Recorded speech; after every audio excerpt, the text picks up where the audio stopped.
હવે આપણે કસ્ટમરના ઘરે પહોંચી ગયા છીએ। જો આ એસીડીબી એને આખું બળી ગયું છે ને એસીડીબી બળી ગયું ને એની જગ્યાએ હવે નવું એસીડીબી લગાડવાનું છે। હું ત્યાં 5 થી 10 જ મિનિટ રેલવે સ્ટેશનમાં ઊભો રહ્યો ને ત્યાં આ ભાઈ મને તેડવા આવી ગયા છે અને હવે અંત છે ને મારે આ ભાઈની ઓફિસે જવાનું છે કેમ કે એસીડીબી આ ભાઈની ઓફિસે પડ્યું છે એટલે એસીડીબી હું લઈશ અને તેની સાથે સાથે આ ભાઈની ગાડી પણ મારે જોશે। આમ દિવાળીનો ટ્રાફિક તો જુઓ રાજકોટમાં કેટલો, ઓહો જનરલ ડબ્બામાં તો વારો આવે એમ નથી, એટલો ટ્રાફિક છે। જય શ્રી કૃષ્ણ મિત્રો, આજે આપણે જવાનું છે પાટણ વાવ। ત્યાં એસીડીબી બગડી ગયું છે એટલે પાટણ વાવ જવાનું છે અને પાટણ વાવ જાય એની પહેલાં ઉપલેટા જવું પડશે કેમ કે નવું એસીડીબી છે ને ઉપલેટા પડેલું છે એટલે નવું એસીડીબી લઈને આપણે પાટણ વાવ બદલવા જવાનું છે। અને અત્યારે વાગી ગયા છે 7, આપણી 7:30ની ટ્રેન છે એટલે અહીંથી ગ્રીનલેન્ડ ચોકડીએથી પહેલાં એસટી બસ સ્ટેન્ડ રેલવે સ્ટેશને જવું પડશે અને રેલવે સ્ટેશનેથી 7:30ની ઉપલેટાની ટ્રેન છે એટલે હવે જોઈ કેટલા વાગે એ પહોંચાડે છે ઉપલેટા। અને અત્યારે 7 વાગી ગયા છે, અત્યારે આપણે અહીંયા જે સિટી બસનું બસ સ્ટોપ છે ત્યાં જઈએ છીએ। અત્યારે 7 વાગી ગયા છે પણ આ જો અત્યારે આ બધા કોલેજવાળાને બધા અત્યારે બસમાં છે એટલે જગ્યા તો ક્યાંય મળશે નહીં, આપણે ઊભા જવું પડશે। હવે આપણે અહીંયા સિટી બસમાં હોસ્પિટલ ચોક છે ત્યાં ઉતરી ગયા છીએ એટલે કે પુલ અહીંયા ચાલુ થાય ત્યાં ઉતાર્યો છે। આગળ જુબેલી ચોક પાસે નથી ઉતારતા એટલે અહીંયા પુલ ચાલુ થાય ને અહીંયા આપણે ઉતરી ગયા છીએ। અને આજે તો સિટી બસમાં આપણે પૈસા નથી દીધા ને ટિકિટ નથી દીધી કેમ કે ટિકિટવાળો હોય ને મોડો આવ્યો હતો પણ ત્યાં તો અહીંયા પહોંચી ગઈ હતી એટલે આપણે ટિકિટ લીધા વગર અને પૈસા દીધા વગર અહીંયા ઉતરી ગયા છીએ। હવે અહીંથી અહીંયા રેલવે સ્ટેશન 10 રૂપિયામાં રિક્ષા મળે છે તો અહીંયા વયા જાય એ આપણને અહીંથી રિક્ષા મળી ગઈ છે। અને હું કાલે પણ અહીંથી રેલવે સ્ટેશને ગયો તો 10 રૂપિયા રિક્ષામાં એટલે આ જ ભાઈ છે એટલે મારો ને આ ભાઈ રિક્ષાવાળાનો ટાઈમ બેનો મેચ થઈ ગયો છે એટલે આ ભાઈ રિક્ષાવાળા અહીંયા ઊભા હતા એટલે તરત એ રિક્ષામાં જ કાલ ગયો તો એ રિક્ષામાં જ હું પાછો બેસી ગયો છું। અને આજે પણ અહીંયા રેલવે સ્ટેશને આપણે ઉતરી જાય 10 રૂપિયા ચાર્જના લીધા છે।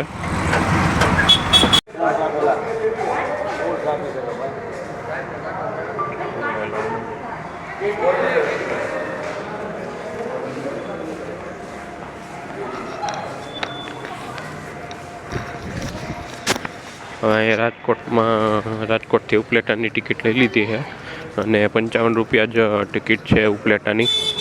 અને અહીંયા આપણે 7:30ની ટ્રેન છે, હજી 7:15 જ થયા છે।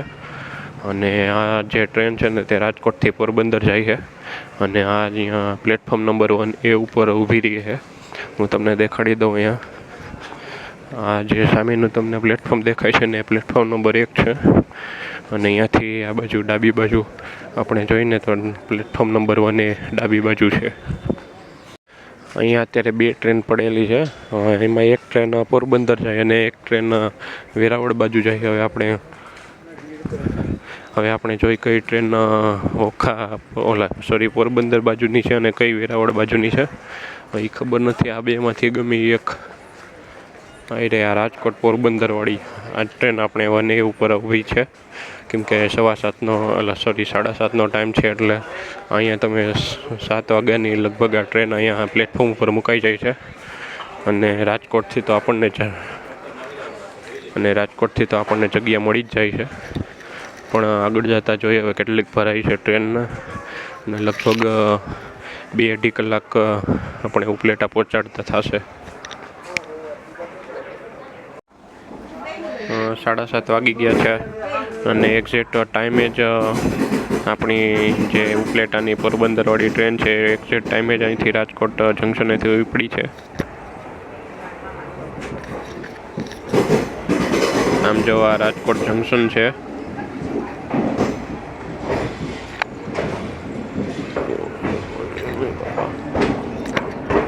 હવે આપણે અત્યારે વાગી ગયા છે 10:10 એટલે ઉપલેટા પહોંચી ગયા છે અને ટ્રેન ટાઈમે જ છે, બહુ કંઈ ઝાઝી લેટ નથી, 5 થી 10 મિનિટ જ લેટ થઈ છે। હવે અહીંયા ઉપલેટા મને જે ઓલા ભાઈ તેડવા આવે છે અને અહીંયાથી પછી આપણે જવાનું છે પાટણ વાવ। પાટણ એસીડીબી બદલાવાનું છે. આમ જો અત્યારે થયા છે 9:40 થઈ છે અત્યારે એક્ઝેક્ટ ટાઈમ.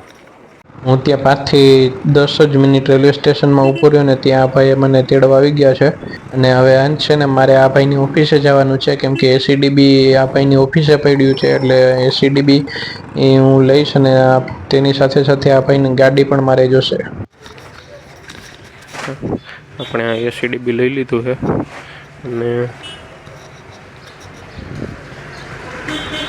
આ જેની બાઇક છે ને એ બાઇક આપણે અત્યારે લઈને જવાની અહીંયા. આ જો આ એની બાઇક છે. આ બાઇક આપણે અત્યારે પાટણ લઈ જવાની ઉપલેટાથી, કેમ કે આપણે તો ટ્રેનમાં આવ્યા એટલે આપણે બાઇક છે નહીં.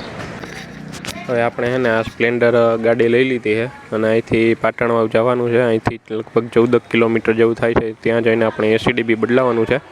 જૂનું એસીડીબી છે ને એ બળી ગયું છે, એની જગ્યાએ નવું એસીડીબી નાખવાનું છે. આ જો આપણી આ સ્પ્લેન્ડર ગાડી છે. તો ચાલો હવે આપણે અહીંથી જઈ પાટણ. હવે હું એને પાટણ વાવ પહોંચવાની તૈયારીમાં છું, પણ તેની પહેલાં હું તમને પાટણ વાવમાં જે ઓસમ ડુંગર આવેલો છે ને એ તમને બતાડી દઉં. આમ જો આ સામે જે દેખાય છે ને તમને, આ જે છે ને તે ઓસમ ડુંગર છે.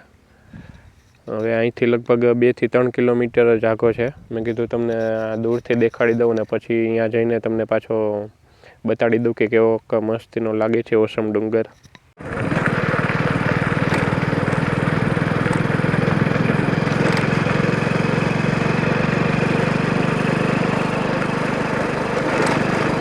હવે આપણે પાટણ વાવ પહોંચવાની તૈયારીમાં જ છીએ. હું તમને અહીંયા જઈને ગેટ દેખાડું કે ઓસમ ડુંગરનો ગેટ કેવો છે. આ જો સામે તમને દેખાય છે ને એ ઓસમ ડુંગર છે.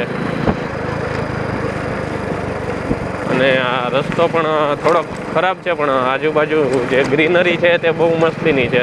જો રસ્તામાં બે બાજુ ઝાડો આડી ગયા છે. આમ જો આ પાટણ આવી ગયો ગેટ. અહીંથી ઓસમ ડુંગરનો જે ગેટ છે ને એ જરાક જ આગળ છે. હવે અહીંયા આપણે જઈએ ઓસમ ડુંગરના ગેટ પાસે. હવે આપણે કસ્ટમરના ઘરે પહોંચી ગયા છીએ. સમજો આ એસીડીબી એને આખું બળી ગયું છે. ના એસીડીબી બળી ગયું ને એની જગ્યાએ હવે નવું એસીડીબી લગાડવાનું છે.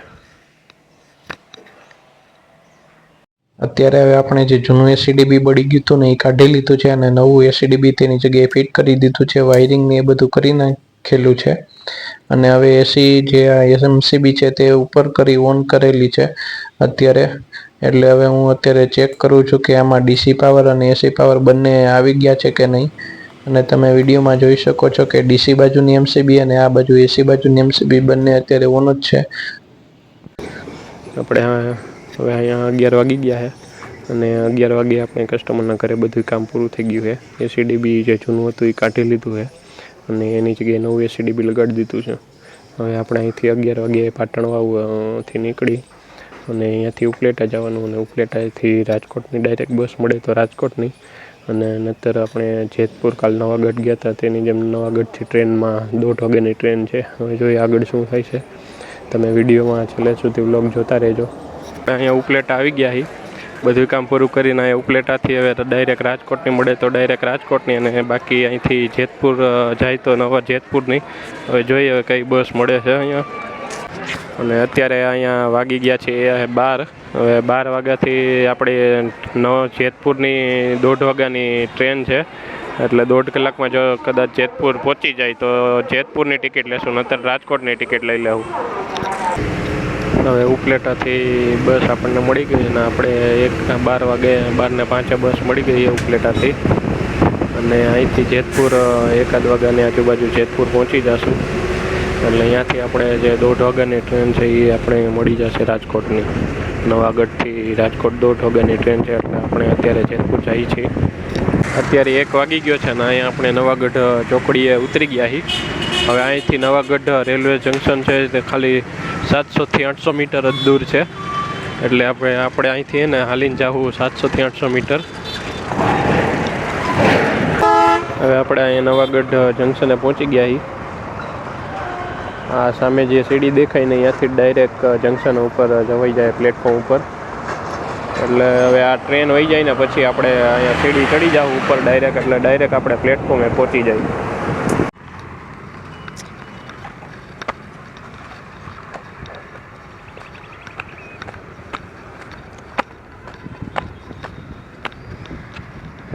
આ જેવો ડાયરેક્ટ નવાગઢનો પ્લેટફોર્મ જ આવી ગયો. એટલે અહીંથી એને ઘણું શોર્ટકટ થઈ ગયું, આમ ફરવા ન જવું પડે આપણે.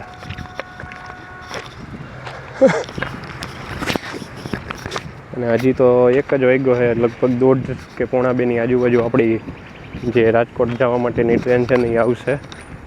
હવે અત્યારે 2 વાગી ગયા છે અને અડધી કલાક ટ્રેન મોડી છે અને રાજકોટનો ટાઈમ 3:30નો છે. હવે જોઈ કેટલા વાગે રાજકોટ પહોંચે છે.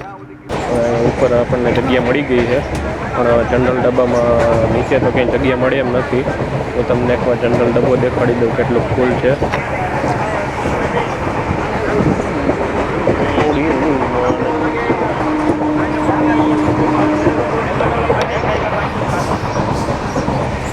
નીચેની બાજુ તો બધું ફૂલ છે, પણ હવે ઉપર છે ને જગ્યા છે, એટલે આપણે હવે ઉપર બેસી ગયા છીએ. આમ દિવાળીનો ટ્રાફિક તો જુઓ રાજકોટમાં કેટલો, ઓહો, જનરલ ડબ્બામાં તો હવે વારો આવે એમ નથી, એટલો ટ્રાફિક છે. અને આ જે ટ્રેન છે ને અત્યારે વાગી ગયા છે કેટલા 3:20. અત્યારે વાગી ગયા છે 3:20 અને આપણે એક્ઝેક્ટ ટાઈમે ટ્રેન અહીંયા રાજકોટ જંકશને પહોંચાડી દીધી છે. હવે અહીંથી આપણે હોસ્પિટલ ચોક સુધી હાલીને જવું પડશે અને અહીંયાથી આપણે બસમાં સિટી બસ મળશે તો સિટી બસ, નહીંતર રિક્ષામાં જાય. પણ દિવાળીનો ટ્રાફિક એમ હતો જનરલ ડબ્બામાં. રાજકોટ જંકશન આવી ગયું છે. આપણે સિટી બસમાં બેસી ગયા, પણ સિટી બસમાં આશ્રમ સુધી થાય છે, અહીંયાથી ગ્રીનલેન્ડ ચોકડી હાલીને જવું પડશે. અને અત્યારે બસમાં કોઈ નથી, તમે જોઈ શકો છો વિડીયોમાં. હાવ એટલે હાવ ખાલી બસ છે.